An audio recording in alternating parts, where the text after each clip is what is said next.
All right, good morning, everyone. All right, good morning, everyone.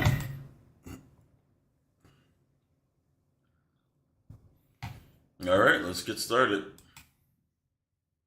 Sorry, I forgot to schedule the broadcast yesterday, as I usually do. So may not be as many people who saw that the stream is starting. So anyway,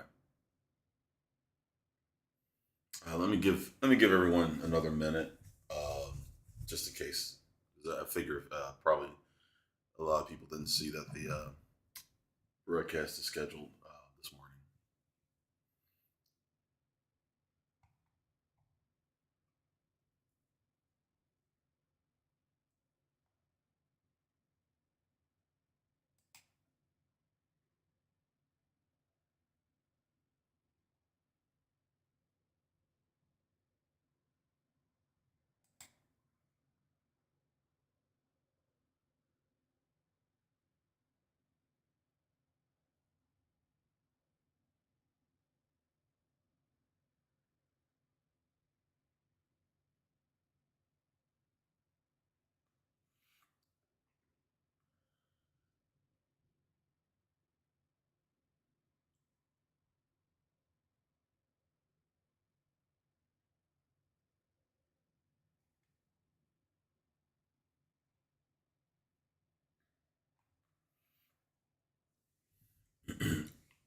All right, let's go ahead and get started. So again, for those who are just joining, sorry I forgot to schedule the broadcast as I usually do. So you probably didn't see this until this morning. But anyway, let's get rolling here. So we have the FOMC uh, rate decision today. So the federal funds rate will be today, FOMC statement, and then the press conference all today. Now, of course, for the press conference, there are going to be a lot of questions about the banking sector. Trust me, that this will probably be one of the most eventful press conferences in the last 10 years. When it comes to that, because we have three major banks, three banks that have gone bust, and these were all banks that were significant in size. Okay, they're not the biggest banks, but they're not tiny either. So I think First Republic will be about $13 billion or more, at least $13 billion that will be needed to cover that. We had 20 billion to cover Silicon Valley. So and then so basically from all the banks combined, I believe we're close to, I don't know, somewhere around $50 billion, or $45 billion in funds that are needed to cover. That's a substantial chunk of the available FDIC funds. So there is, if this continues, we could end up like, back in 2000, I think it was 2009, where the FDIC had a negative balance because there were that many, there were that many, there were that many, that there was that much funding that needed to be paid out to cover, financial issues in banks, etc. So this go around could be bigger because there's a lot more money out there and a lot more treasuries and government securities. These are much larger scale. So, you know, we're talking about trillions of dollars, perhaps. So, whatever the case may be, there's a lot of money out there that's vulnerable to this to a bank failure. So we have to keep that in mind. Anyway, so that's going to come out today. That press conference is going to be very active, I expect, with questions about what's next for the banking sector and are they taking that into consideration. But according to the numbers, the Federal Reserve is expected to deliver a 25 basis point interest rate increase and then signal a pause in its aggressive hiking campaign. So what the market's expecting is that they'll raise by 25 basis points and then pause for some time, and then maybe do one more raise later on. Um, and then eventually, I think most people are expecting they're going to start lowering interest rates. Now, we'll see what they actually do, but that's the current expectation that there will be one more raise, a pause, and then perhaps they'll start to lower rates, or maybe have one more raise after that, and then after that, start to lower rates. But either way, uh, the market is expecting things to slow down as far as the interest rate, aggressive interest rate hikes. We'll see. We'll see what happens. So that's all at 2 o'clock Eastern. Before then, here's some of the numbers that we already had. So at 8:15, we had ADP non-farm employment change, which came in way better than expected, 296,000 versus 148. Now remember, a lot of these well, I think ADP doesn't. I think ADP hasn't changed their method of doing calculations, so this number probably is accurate. I don't think they've adjusted this like maybe unemployment rates or things like that. So this report 296,000 versus the expectation of 148. That's kind of a negative because here's why. With that big of a employment change positive, that does give the Fed more incentive to go ahead and raise by 25 basis points because that looks like a very strong employment. Um, so that's not technically good for the market at this point. Final services PMI comes out at 9:45 a.m. Eastern. ISM services PMI comes out at 10 o'clock Eastern. So we also have those numbers coming out too. So today's going to be very volatile. And of course, once the FOMC hits in the afternoon, it's going to be the most volatile. So we'll see which way things trend after that. All right, so let's take a look at what stocks were moving yesterday and that we discovered in the room. Okay. All right, so yesterday was a bit of a mixed bag. So there are quite a few stocks to mention. Now, some of these weren't. Um, I'll mention one stock. There are a lot of stocks that were bearish. Okay, if you think about yesterday's action on the Nasdaq, it was quite bearish. So there it is, big market decline. Netflix was one of the worst decliners yesterday and the day before. Right? So there were 2 days in a row it had some big declines in the first part of the session. This is one of the stocks I didn't watch closely, but I know some people in the room saw it. So as far as movers up, Amazon was able to get to target number one of 102.85, but it did not get to target number two at 104.23. But in the morning, it had fairly even and consistent movement up.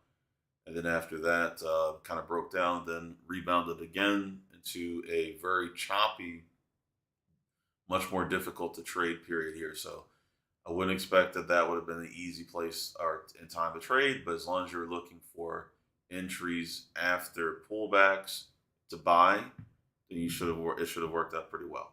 Okay, which is always what you should be looking for anyway. Um, Next up is Riot Blockchain, which had a really strong day.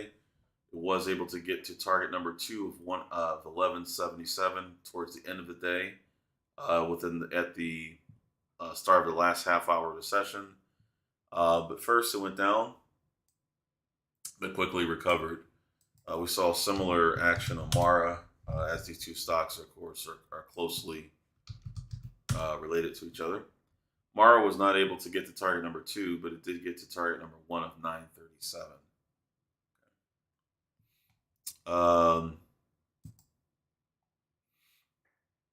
Coinbase started the day off negative and then quickly recovered.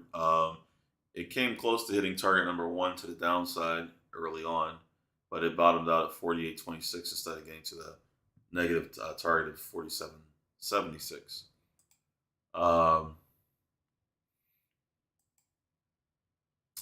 See here. I was looking for a particular stock. Okay, Google. This was strongly bearish yesterday. It hit target number one of 105.86 first, uh, right here. And then it got down below target number two, which was 104.58. So hit a low of 103.71. So that was a good opportunity in the downward direction. Same thing for DraftKings, a good downward mover. Okay, DraftKings got the target number one, 21.87 downward target. Never got close to target number two at 21.20. Tesla started the day off very strong in the positive direction early. We did spot it very quickly. Got to 165.26 and then fell apart. So the rest of the day was really bad, but the first part was pretty good. Let's see.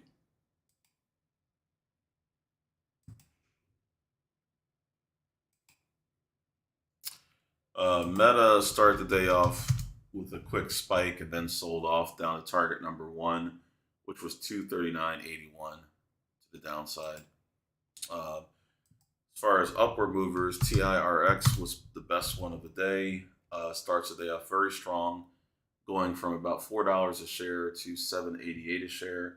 Since that was one of the stocks identified pre-market, we already knew about it. We were already watching it. That one took off pretty quickly, resulting in some good results, for those who traded it. And then finally, INTC went bearish down to target number one, 28.88 to the downside.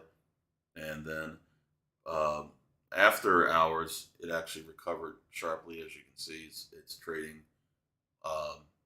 back above where it was in the highs yesterday.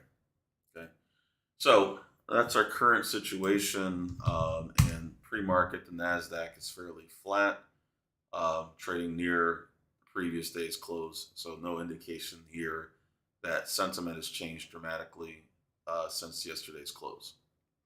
All right, so let's look at what's moving pre-market today. We got about 9 minutes here to do that, so let me just jump into it.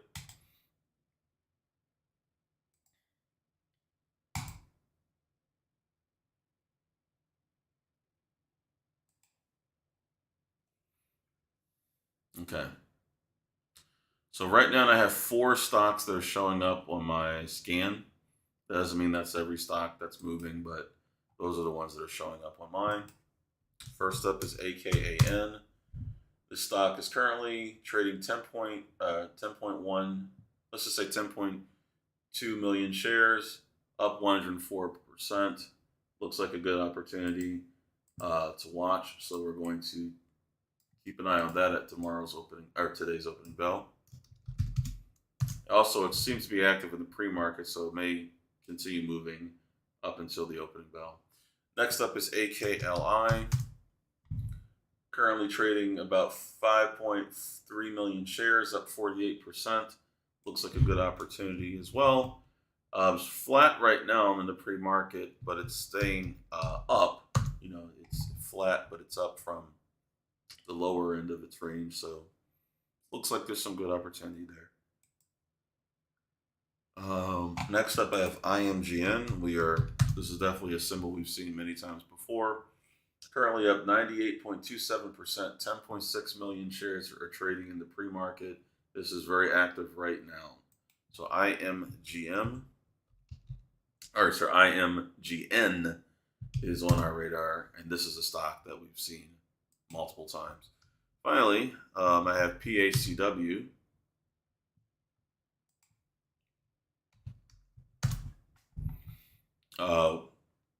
Which currently is only down 2.75%, trading 2.9 million shares. However, judging by yesterday's action, also thinking about all the financial, all the issues with banks, I would definitely keep an eye on this one. Dropped about, 30% yesterday, something like that. So this one is definitely worth watching at the open, PACW.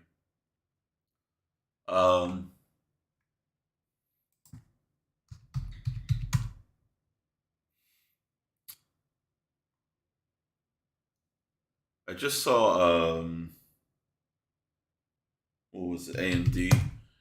AMD moved sharply off of earnings. Let's take a look at that really quick. Um, Currently down 6.97%, almost 7% down, 1.9 million shares. That should be worth watching. So let's add that to our radar. Um, let's look at thank you, Jen. Let's look at a few of those. You got APM. Yeah, looks like it. That looks like a good one. Yep. APM, 212% up, 3.3 million shares. Let's go ahead and add that. Let's see. Ruth, I wouldn't add because that's an acquisition deal. 21.50 a share is the buyout price. Darden Restaurants to acquire Ruth's Hospitality Group for $715 million. So at 21.50 a share. So basically, that one's dead in the water. There's nothing we can do with it since it's already trading at the just below the buyout price. Now GDC, let's take a look at that. Currently down. Oh, what? Oh, it's up.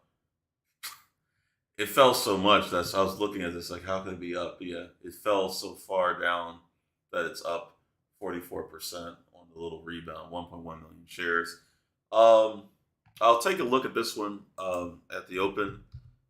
Hopefully the volume picks up, but that looks like a good one too, GDC. So we already got AKAN. So far we got AKAN, AKLI, IMGN, PACW, AMD, APM, and GDC. You folks see any other NASDAQ stocks that are trading at least 1 million shares in the pre-market today um, that are moving with significant volatility? Obviously, we want stocks that are trading above $1. Before I forget to mention that. Any other stocks that you guys see meeting those criteria that look interesting?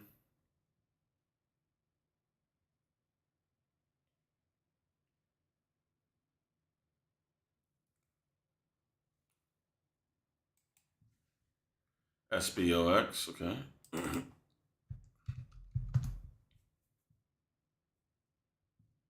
Oh, Starbucks. Sorry, I was for some reason I was thinking Star. Yeah, earnings. Sure. I'm not. I mean, it's moving off of earnings. Let me just see how much it moved. 4%. Not doing a lot pre-market, but Starbucks is already on our regular list lane. So when the market opens, if it's moving at the open, we'll see it anyway. No problem. So it's not doing much in the pre-market. So for now, I'll leave it alone. But it is down 4% off of earnings. So we'll see what happens. Any other stocks, folks, that stand out that you guys are seeing?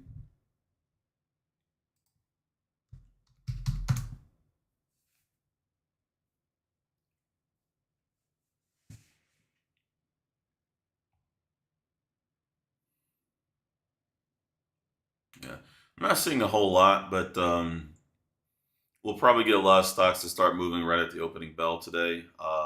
Maybe in the pre-market, everyone's a little inactive. Sure, let's take a look. Not enough volume, only 2,700 shares. So, um, DYN it has enough volume. It's not moving a lot though, only 2%. So, maybe I'll put that down as something to like on the back burner. I won't put that as something to watch at the open yet. Yeah. All right. Um, all right. So remember, we're going to be watching closely every economic release. So we got data coming out starting at 9:45 Eastern, then at 10 o'clock Eastern, and the biggest at 2 o'clock Eastern. So remember, today's going to be quite volatile. The banks are probably going to be some of the most affected, depending on what the Fed has to say. Um, XLF, the financial ETF, was down so much that it almost went about 50% greater downwards than target number two, which is a lot. So for an ETF, that's a huge, huge move. Even for a stock, any normal stock, that's a massive move. So yesterday was extraordinarily bearish for banks, and probably we're going to see some more volatility today. All right, so we'll keep an eye on that. So we'll wrap up the pre-market pulse. For those of you in the coaching room, I will see you in about 10 minutes there, and we'll go over some pre-markets, pre-open stuff, reviewing yesterday's trade results, setting up our watch list, etc. For everyone else, if you're not part of our program, be sure to like and subscribe to our channel, and also be sure to check out fundertrading.com, our website, to learn more about how we fund traders and provide our training and guidance, coaching to help you to succeed. Other than that, have a fantastic day, everyone, trading, and I'll see you guys tomorrow. Thanks.